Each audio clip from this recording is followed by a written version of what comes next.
Good morning students. Gurukul academy के YouTube channel Hindi GK today में आपका स्वागत है। आज का हमारा टॉपिक है राष्ट्रपति। आज हम राष्ट्रपति के बारे में अध्ययन करेंगे। राष्ट्रपति शब्द का उल्लेख संविधान के भाग 5 में है। संविधान के भाग 5 में अनुच्छेद 52 से लेकर 62 तक, अनुच्छेद 52 से अनुच्छेद 62 तक राष्ट्रपति का उल्लेख है। सबसे पहले हम पढ़ेंगे राष्ट्रपति का जो उल्लेख अनुच्छेद 52 से 62 तक है, उन अनुच्छेद के बारे में एक एक करके। अनुच्छेद 52 क्या कहता है? अनुच्छेद 52 ये कहता है कि देश का एक राष्ट्रपति होगा, यानी राष्ट्रपति पद का जो उल्लेख है वो अनुच्छेद 52 में मिलता है। यानी राष्ट्रपति का पद का उल्लेख अनुच्छेद 52 में। अनुच्छेद 53 क्या कहता है? अनुच्छेद 53 कहता है कि संघ की कार्यपालिका शक्ति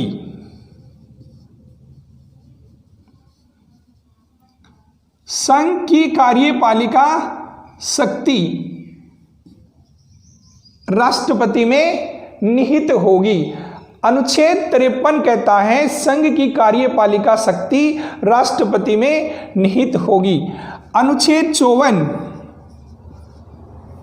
54 राष्ट्रपति के निर्वाचन के बारे में होगा।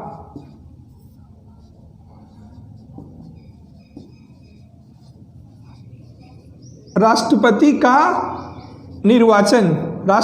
निर्वाचन एक निर्वाचक मंडल के द्वारा होगा। ये बात अनुच्छेद 54 कहेगा। अनुच्छेद 55 कहता है, या अनुच्छेद 55 में राष्ट्रपति के निर्वाचन की प्रक्रिया का उल्लेख होगा। राष्ट्रपति का निर्वाचन किस प्रक्रिया के तहत किया जाएगा? अनुच्छेद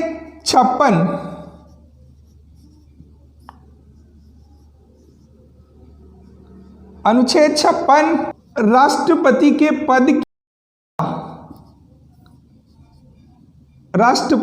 पद की अवधि को बताएगा। अनुच्छेद 56।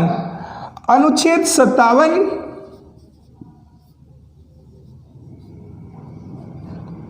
पुनर्निर्वाचन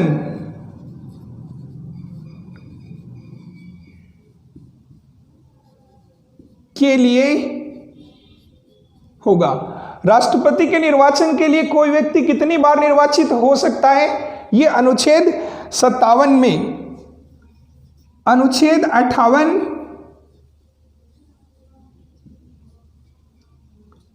पद की योग्यता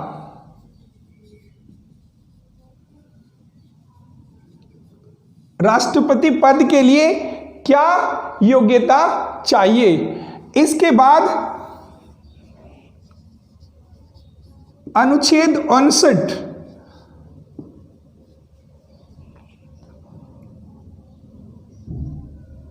उम्मीदवार के लिए शर्तें।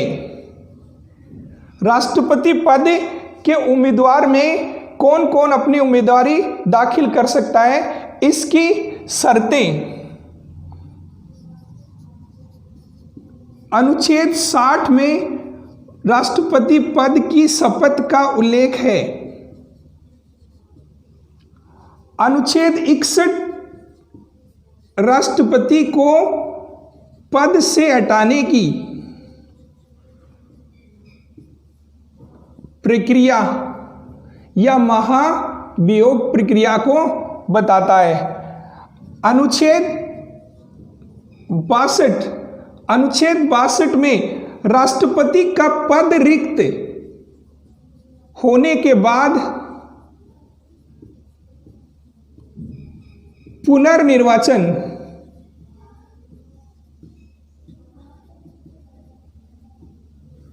के लिए बताएगा। इस प्रकार से राष्ट्रपति पद के लिए अनुच्छेद 52 से अनुच्छेद 62 तक उल्लेख किया गया है।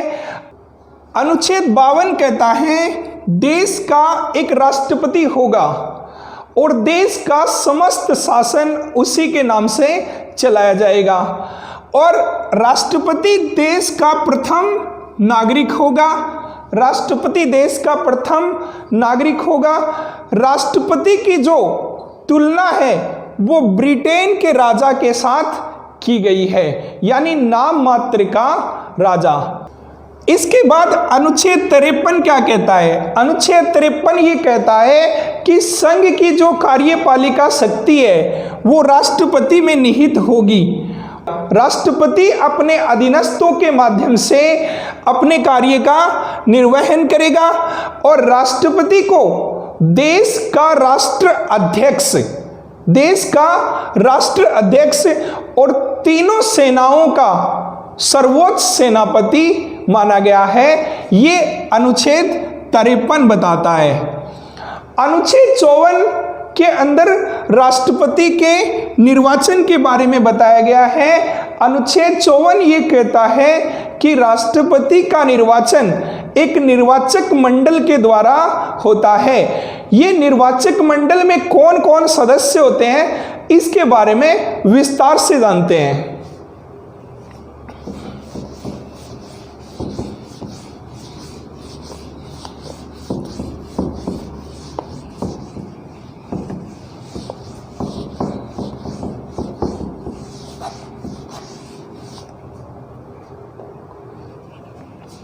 अनुच्छेद 54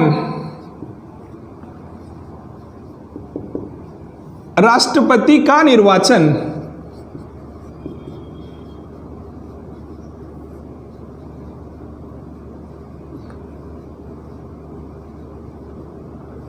राष्ट्रपति का चुनाव, इसमें राष्ट्रपति का चुनाव एक निर्वाचक मंडल के द्वारा होता है।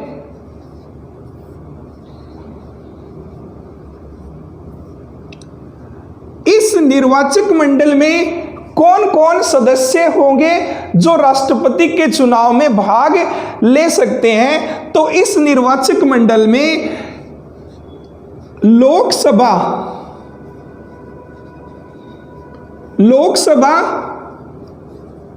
राज्यसभा और सभी राज्यों की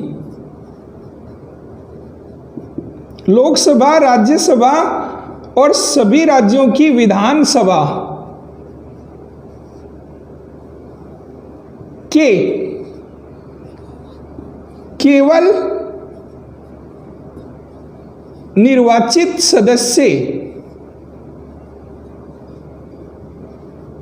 राष्ट्रपति के चुनाव में भाग ले सकते हैं। यानी निर्वाचक मंडल में किन्हें शामिल किया गया है? लोकसभा, राज्यसभा और सभी राज्यों की विधानसभाओं के केवल निर्वाचित या जनता के द्वारा चुने हुए लोग ही इस निर्वाचक मंडल में शामिल हो सकते हैं। 70वें संविधान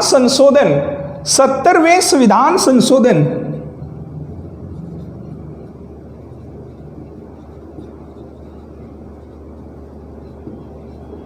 1992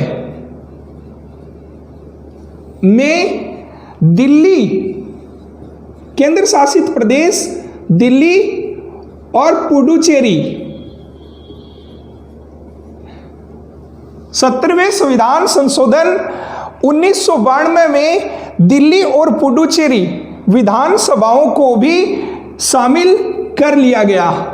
इस तरह से राष्ट्रपति के निर्वाचक मंडल में कौन शामिल हैं? लोकसभा, राज्यसभा और सभी राज्यों की विधानसभाओं के केवल निर्वाचित सदस्य और दिल्ली और पुडुचेरी विधानसभाओं के निर्वाचित सदस्य। अब बात करते हैं कि इसमें कौन शामिल नहीं होंगे, यानी राष्ट्रपति के चुनाव में भाग कौन नहीं ले सकते। तो इसमें एक बात आती है कि भाग नहीं लेने वाले, तो कई बार ऐसे क्वेश्चन भी आ जाते हैं, तो इसमें ध्यान रखना। एक, राज्यसभा, लोकसभा और विधानसभा, विधानसभाओं, सभी राज्यों की विधानसभाओं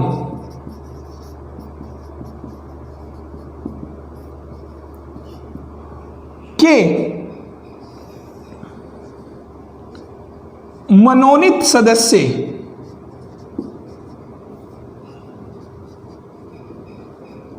सभी राज्यों की विधानसभाओं के मनोनीत सदस्य राष्ट्रपति के चुनाव में भाग नहीं ले सकते। यानी राज्यसभा के मनोनीत सदस्य, लोकसभा के मनोनीत सदस्य और विधानसभाओं के मनोनीत सदस्य राष्ट्रपति के चुनाव में भाग नहीं ले सकते। और सभी राज्य विधान परिषदों, सभी राज्य विधान परिषदों के निर्वाचित प्लस मनोनीत सदस्य भी राष्ट्रपति के चुनाव में भाग नहीं ले सकते। इसका मतलब राष्ट्रपति के चुनाव में भाग लेने वाले कौन हो गए? लोकसभा के सदस्य। लोकसभा सदस्यों को क्या कहा जाता है? सांसद कहा जाता है। तो लोकसभा के सदस्य हाल ही में कितने हैं? लोकसभा के सदस्य 543। तो लोकसभा के ये 543 सदस्य राष्ट्रपति के चुनाव में भाग ले सकते हैं और राज्यसभा के 233 राज्यसभा के 233 सदस्य राष्ट्रपति के चुनाव में भाग लेंगे और सभी राज्यों की विधानसभाओं के सदस्य राष्ट्रपति के चुनाव में भाग लेंगे। कौन से सदस्य? सिर्फ निर्वाचित सदस्य। तो अगर राजस्थान के बेस पर हम बात करें तो राजस्थान की विधानसभा के निर्वाचित सदस्य कितने हैं? 200। राजस्थान की विधानसभा के निर्वाचित सदस्य कितने हुए? 200। तो विधानसभाओं से जैसे राजस्थान की विधानसभा के 200 हुए, ऐसे ही सभी स्टेट्स की विधानसभाओं के जो सदस्य हैं वे राष्ट्रपति के चुनाव में भाग लेंगे। 17वां संविधान संशोधन के बाद दिल्ली और पुडुचेरी विधानसभा के सदस्यों को भी इसमें शामिल कर लिया गया। इसके बाद भाग नहीं लेंगे तो राज्यसभा से जो मनोनीत सदस्य राष्ट्रपति के द्वारा मनोनीत किए जाते हैं 12 सदस्य, ये 12 सदस्य राष्ट्रपति के चुनाव में भाग नहीं ले सकते और लोकसभा के जो 2 मनोनीत सदस्य हैं वो भी राष्ट्रपति के चुनाव में भाग नहीं ले सकते। राज्य विधान परिषद में जो मनोनीत हो या निर्वाचित हो, दोनों टाइप के सदस्य राष्ट्रपति के चुनाव में भाग नहीं ले सकते। विधान परिषदों की बात करते हैं तो देश में विधान परिषदों की संख्या कितनी है? देश में विधान परिषदों की संख्या 7 है। कौन कौन सी विधान परिषदें हैं? जम्मू कश्मीर,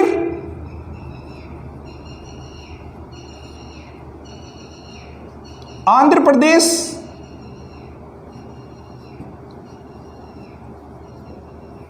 महाराष्ट्र, बिहार, उत्तर प्रदेश,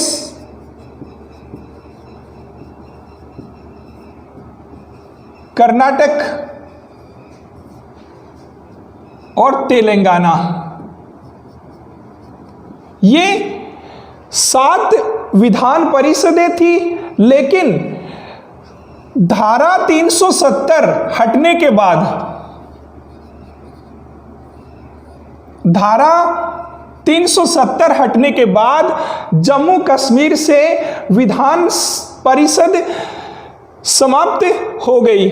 अब भारत के अंदर मात्र 6 विधान परिषदें हैं।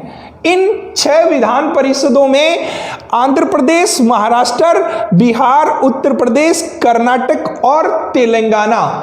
अब इनमें आंध्र प्रदेश विधान परिषद का निरस्तीकरण आंध्र प्रदेश सरकार के द्वारा प्रस्ताव पारित हो गया है बहुमत के साथ। अब उसे केंद्र सरकार की अनुमति मिलनी बाकी है। संघ की अनुमति के बाद भारत में मात्र 5 विधान परिषदें रहेगी, महाराष्ट्र, बिहार, उत्तर प्रदेश, कर्नाटक और तेलंगाना।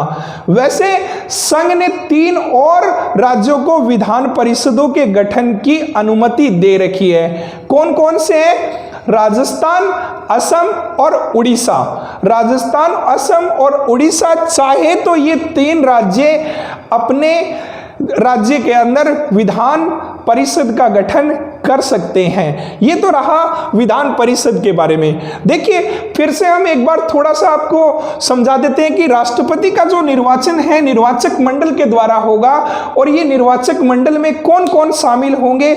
जितने भी संसद के सदस्य यानी सांसद हैं, सांसद लोकसभा और राज्यसभा के सदस्य, वे सदस्य जो निर्वाचित हैं वे भाग ले सकते हैं। और राज्य विधान सभाओं के जो सदस्य हैं यानी विधायक, वे भी इसमें शामिल हो सकते हैं। लेकिन कौन से?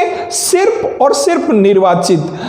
70वें संविधान संशोधन के बाद दिल्ली और पुडुचेरी विधानसभाओं के निर्वाचित सदस्यों को भी इसमें शामिल कर लिया गया। तो ध्यान रखना कौन लोग इसमें शामिल नहीं होंगे?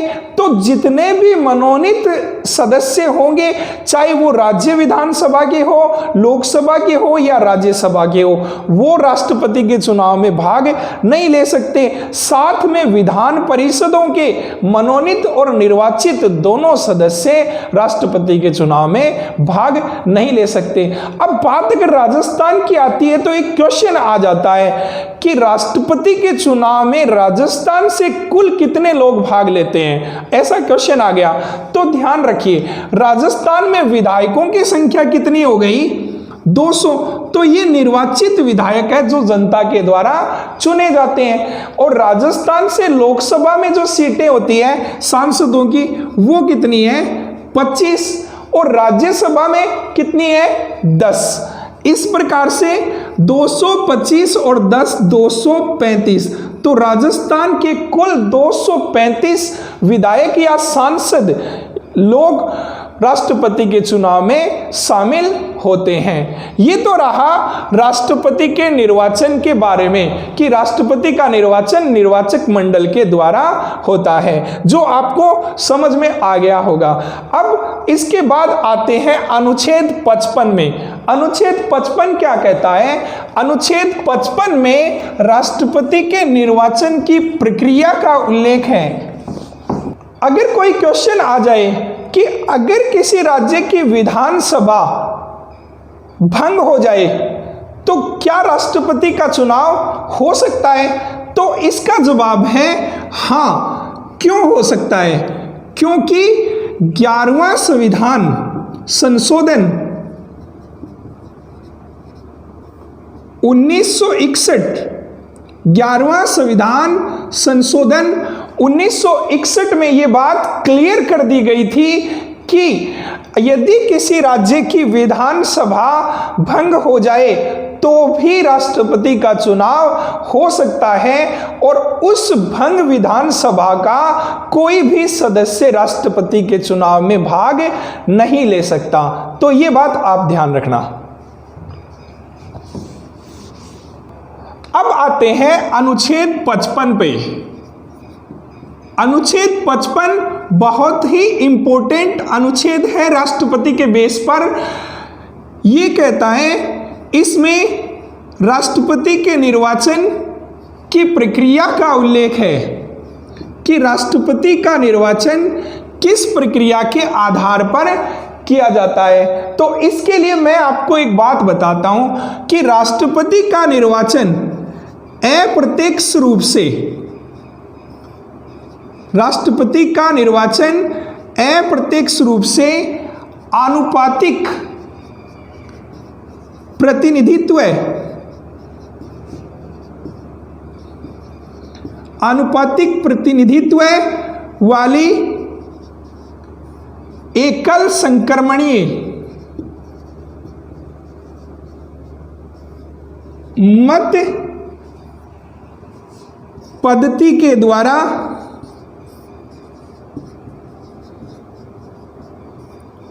गुप्त मतदान होता है।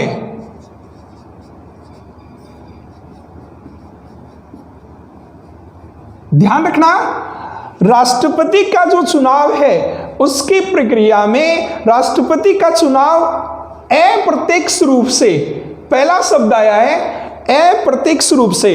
अप्रत्यक्ष का अर्थ होता है कि राष्ट्रपति को जनता स्वयं प्रत्यक्ष रूप से यानी स्वयं वोट नहीं देती है, जनता के द्वारा चुने गए प्रतिनिधि राष्ट्रपति के चुनाव में शामिल होते हैं। इसका मतलब यह हुआ कि राष्ट्रपति का चुनाव अप्रत्यक्ष रूप से होता है। क्लियर? इसके बाद आया आनुपातिक प्रतिनिधित्व, यानी राष्ट्रपति के चुनाव में जो मत होते हैं उनका एक आनुपातिक रूप से प्रतिनिधित्व होता है प्रत्येक राज्य के बीच में। ये इसके बाद एक शब्द आया है एकल संक्रमणीय मत प्रणाली। ये प्रणाली एक विशेष प्रकार की प्रणाली होती है जिसमें वोटर या मत देने वाले को राष्ट्रपति पद के उम्मीदवारों को वरीयता क्रम में वोट देने होते हैं। एग्जाम्पल समझने के लिए मैं आपको एक बात बताता हूं। जैसे राष्ट्रपति पद के लिए 3 उम्मीदवार होते हैं, ए, बी और सी। तो प्रत्येक वोटर को अपनी वरीयता के हिसाब से उन्हें वोट देना है। यदि वोटर चाहता है कि मैं ये चाहता हूं कि फर्स्ट वरीयता इसे मिले, सेकंड वरीयता इसे मिले और थर्ड वरीयता इसे मिले, तो इस प्रकार की जो पद्धति होती है वो कहलाती है एकल संक्रमणीय मत प्रणाली। इस पद्धति में उम्मीदवार को न्यूनतम मत कोटे के बराबर वोट मिलते हैं तो वो जीत जाता है, विजयी माना जाता है। लेकिन यदि न्यूनतम मत कोटे जितने भी मत नहीं मिलते हैं तो गणना दोबारा या द्वितीय चरण की गणना होती है और इसमें जो सबसे कम मत जिसे मिलते हैं उसके मतों को अन्य के मतों में जोड़ दिया जाता है और ये प्रक्रिया तब तक चलती जाती है जब तक किसी एक को न्यूनतम मत कोटे के बराबर मत नहीं मिल जाते हैं। तो इस प्रकार की ये जो प्रणाली होती है वो कहलाती है एकल संक्रमणीय मत प्रणाली। अच्छा, इसके बाद जानते हैं ये जो राष्ट्रपति का जो निर्वाचन प्रक्रिया है इसके मूल रूप से 3 चरण होते हैं। क्या होते हैं? देखिए, राष्ट्रपति के चुनाव को अप्रत्यक्ष रूप से आनुपातिक प्रतिनिधित्व वाली एकल संक्रमणीय मत प्रणाली के द्वारा तय किया जाता है या द्वारा किया जाता है। राष्ट्रपति चुनाव के लिए 3 चरण होंगे।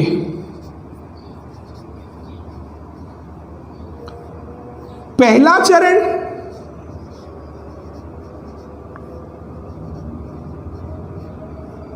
प्रथम चरण क्या है?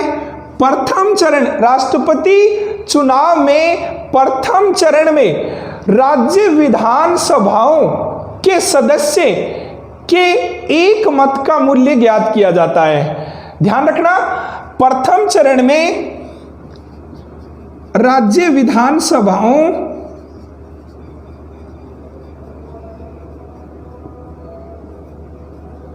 के सदस्य के एक मत का मूल्य ज्ञात किया जाता है। राज्य विधानसभाओं के सदस्य यानी विधायक के एक मत का मूल्य उस राज्य की कुल जनसंख्या में उस राज्य के द्वारा निर्वाचित किए गए कुल विधायकों की संख्या का भाग लगाया जाता है, फिर उसे 1/1000 से गुणा किया जाता है, तब राज्य विधानसभा के सदस्य के मत का मूल्य ज्ञात किया जाता है। देखिए, विधायक के मत का मूल्य, विधायक के मत का मूल्य ज्ञात करने का एक सूत्र होता है क्या? राज्य की कुल जनसंख्या, राज्य की कुल जनसंख्या बटे निर्वाचित विधायकों की संख्या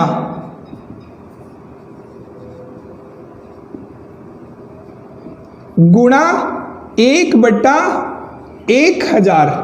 ध्यान रखना, यह होता है विधायक के मत का मूल्य, यानी राज्य, उस राज्य की कुल जनसंख्या में उस राज्य के निर्वाचित विधायकों की संख्या का भाग लगाते हैं और उसे 1/1000 से गुणा करते हैं, तब एक विधायक के मत का मूल्य ज्ञात किया जाता है। यहां पे एक बात बता दें आपको कि राज्य की जो कुल जनसंख्या है उसका आधार 1971 की जनगणना होगी।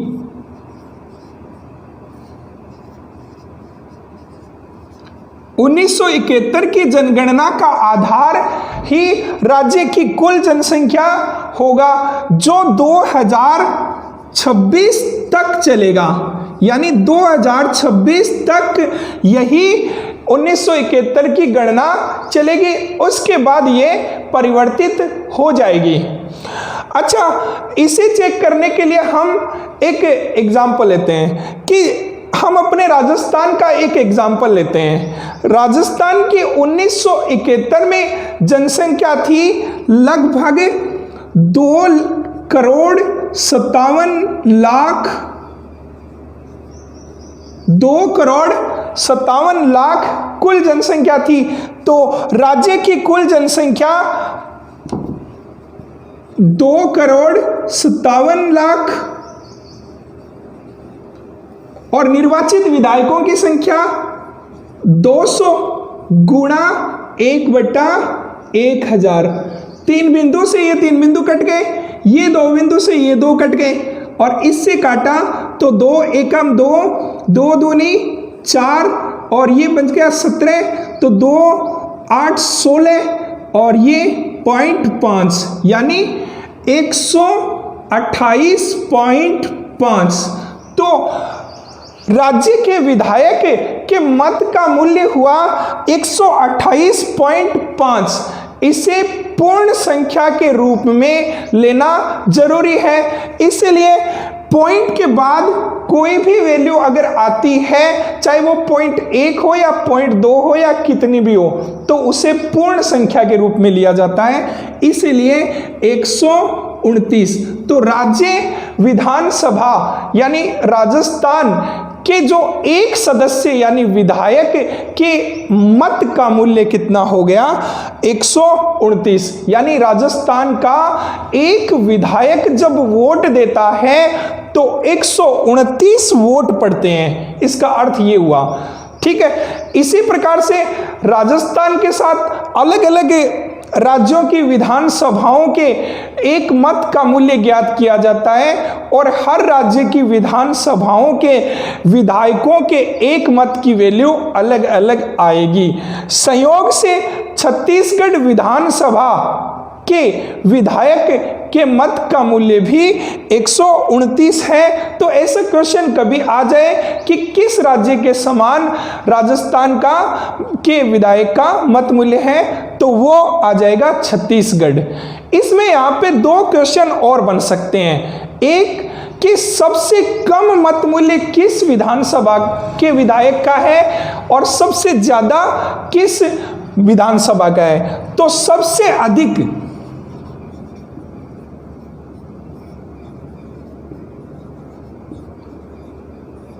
विधायक के मत का सबसे अधिक मूल्य है उत्तर प्रदेश विधानसभा का। इसमें एक विधायक के मत का मूल्य है 208 और सबसे कम वो है सिक्किम विधानसभा का, उसके एक विधायक के मत का मूल्य है 7। निर्वाचन की प्रक्रिया के पहले चरण में विधायक के मत का मूल्य ज्ञात किया जाता है और विधायक के मत का मूल्य ज्ञात करने का फॉर्मूला आपको बता दिया। इस तरीके से विधायक के मत का मूल्य ज्ञात किया जाता है। सबसे अधिक मत मूल्य उत्तर प्रदेश विधानसभा के विधायकों के हैं 208, यानी एक विधायक का वोट 208 वोटों के बराबर है और सबसे कम सिक्किम के विधायक का है। इस प्रकार से इस राष्ट्रपति के चुनाव प्रक्रिया का पहला चरण विधायकों के मत का मूल्य ज्ञात करना था, जो आपने समझ लिया। इसके दूसरे चरण में सांसदों के मत का मूल्य ज्ञात किया जाता है और देश के प्रत्येक सांसद, चाहे वो लोकसभा का हो या राज्यसभा का हो, उसके मतों का मूल्य हमेशा समान होता है। विधायक के मत का मूल्य अलग अलग होता है लेकिन सांसद के मत का मूल्य समान होता है। कैसे? देखिए,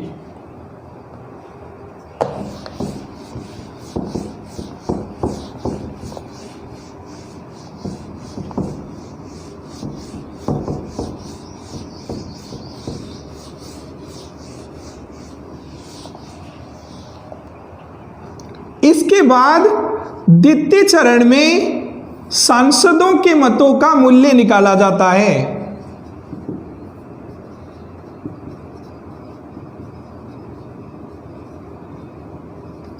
सांसद के मत का मूल्य निकालने का फॉर्मूला होता है सभी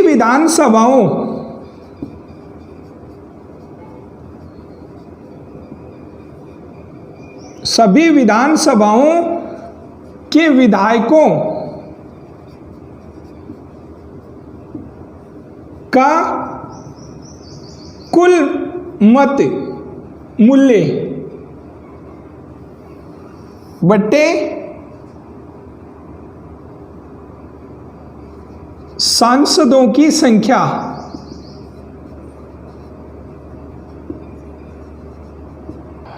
सांसद के मत का मूल्य निकालने के लिए सभी विधानसभाओं के विधायकों का कुल मूल्य और सांसदों की संख्या। जैसे राजस्थान के 200 विधायक हैं और एक विधायक के मत का मूल्य है 129 प्लस, अब जैसे राजस्थान का बेस रहा ऐसे ही सभी राज्यों के विधायकों के मतों का कुल मूल्य निकाला जाता है, उसमें सांसदों की संख्या का भाग लगाया जाता है। सांसदों की संख्या कितनी हो जाती है?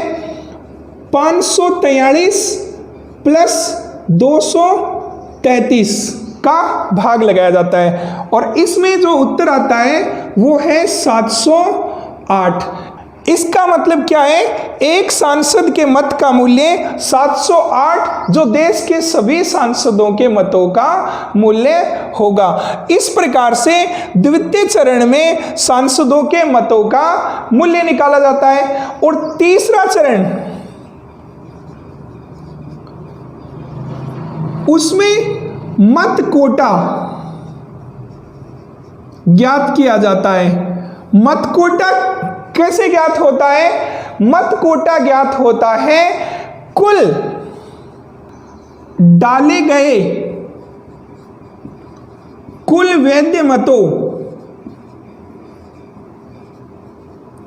की संख्या में 2 का भाग लगा देते हैं और उसमें 1 जोड़ देते हैं। डाले गए कुल वैध मतों की संख्या में 2 का भाग लगाते हैं, 1 जोड़ दिया जाता है। इसका सीधा सा अर्थ आप ऐसे समझ सकते हो कि 50% से 1 ज्यादा होता है, यानी 50% जो वैध मत होते हैं, यहां पे ध्यान रखना वैध मत, वैध मत का मतलब चुनाव में जो वैध यानी भाग लेने वाले वैध मत वे ही शामिल किए जाते हैं, उनका 50% प्लस 1। अगर मान लीजिए कोई व्यक्ति राष्ट्रपति के चुनाव में वोट देने नहीं पहुंच पाता है, या कोई सांसद या कोई विधायक, तो वहां पे वो व्यक्ति वैध मतों में काउंट नहीं किया जाता, उसे वहां से वैध मतों में शामिल नहीं किया जाता है। तो यहां ध्यान रखना मत कोटा होता है 50% से एक ज्यादा। इस प्रकार से राष्ट्रपति के निर्वाचन के तीनों चरण कंप्लीट होते हैं। इसके बाद इन चरणों को हम विस्तार से समझते हैं एक एग्जाम्पल के द्वारा।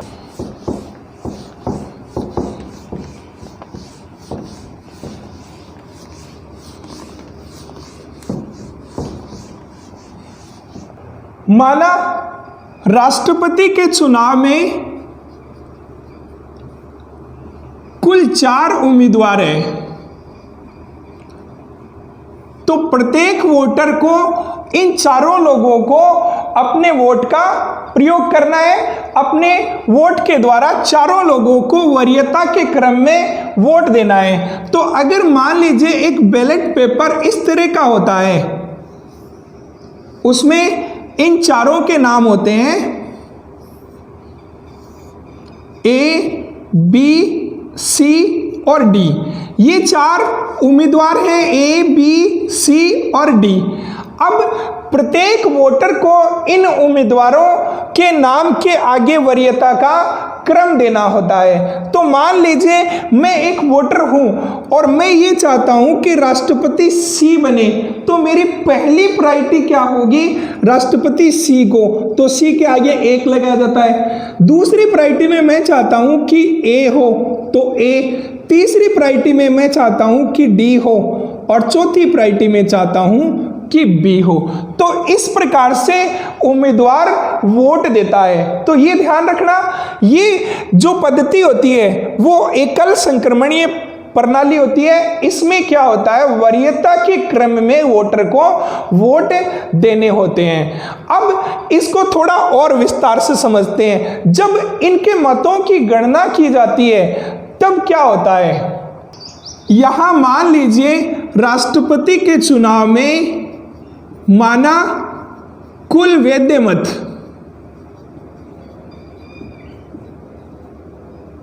माना कुल वैध मत 3000 है।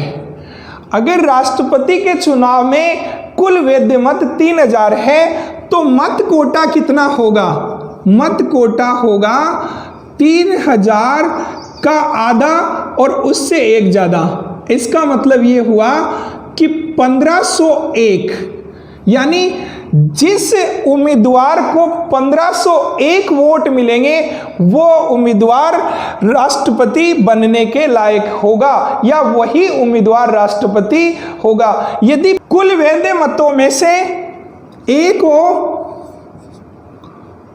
मान लेते हैं 1200 वोट मिले, बी को मान लेते हैं 1100 वोट मिले, सी को मान लेते हैं 400 वोट मिले और डी को मान लेते हैं 300। तो इस प्रकार से 1200, 1100, 2300, 2700 और 3000 वोटों का हिसाब हो गया। लेकिन ऐसी कंडीशन में ए विजयी घोषित नहीं होता है। इसका कारण क्या होता है? इसका कारण होता है कि ए को पूर्ण मत कोटा यानी 1501 वोट नहीं मिले।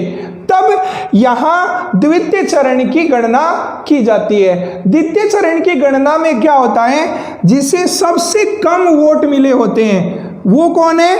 डी। उसके जो मत हैं उनके मतों को ए, बी और सी तीनों में बांटा जाता है। तो ये 300 वोट इसमें ए को मिलते हैं। मान लीजिए इन 300 वोटों में से ए को मिलते हैं 150 वोट, बी को मिलते हैं 100 और सी को मिलते हैं 50 वोट। तो तो ऐसी स्थिति में इनके खाते में ये वोट जो डी के वोट थे वो स्थानांतरित हो जाएंगे। स्थानांतरित होने के बाद ए के द्वारा कुल वोट हो गए 1350, बी के द्वारा हो गए 1200 और सी के हो गए 450। द्वितीय चरण की गणना के बाद भी किसी भी उम्मीदवार को मत कोटे के बराबर मत नहीं मिले हैं, तो ऐसी कंडीशन में तृतीय चरण की गणना होती है। तृतीय चरण की गणना में सबसे कम वोट प्राप्त करने वाले उम्मीदवार को हटाया जाता है और उसके वोटों को अन्य दोनों के वोटों में स्थानांतरित किए जाते हैं। ऐसी कंडीशन में मान लेते हैं ए को मिलते हैं 100 वोट और बी को मिलते हैं 350 वोट। तो ये 450 वोट ए के 100 हो जाते हैं और बी में 350 स्थानांतरित होते हैं। ऐसी कंडीशन में ए की कुल 1450 वोट हो जाते हैं और बी के 1550 वोट हो जाते हैं। तो सबसे अधिक वोट यानी 1550 वोट जो निर्धारित मत कोटे से ज्यादा है, इसीलिए बी को राष्ट्रपति पद के लिए विजयी माना जाता है। अब यहां पे एक बात देखने की है कि प्रथम चरण की गणना और द्वितीय चरण की गणना दोनों में ए सर्वश्रेष्ठ था, लेकिन तृतीय चरण की गणना में बी आगे निकल गया तो विजेता बी ही माना जाएगा। ऐसी गणना तृतीय चरण की गणना अब तक भारत में नहीं हुई, लेकिन द्वितीय चरण की गणना में विजयी होने वाले वी गिरी देश के पहले राष्ट्रपति थे जिन्होंने द्वितीय चरण की गणना के बाद विजेता पाई। इनमें उन्होंने नीलम संजीव रेड्डी को हराया था। ये सन 1969 के मतदान में ऐसा हुआ।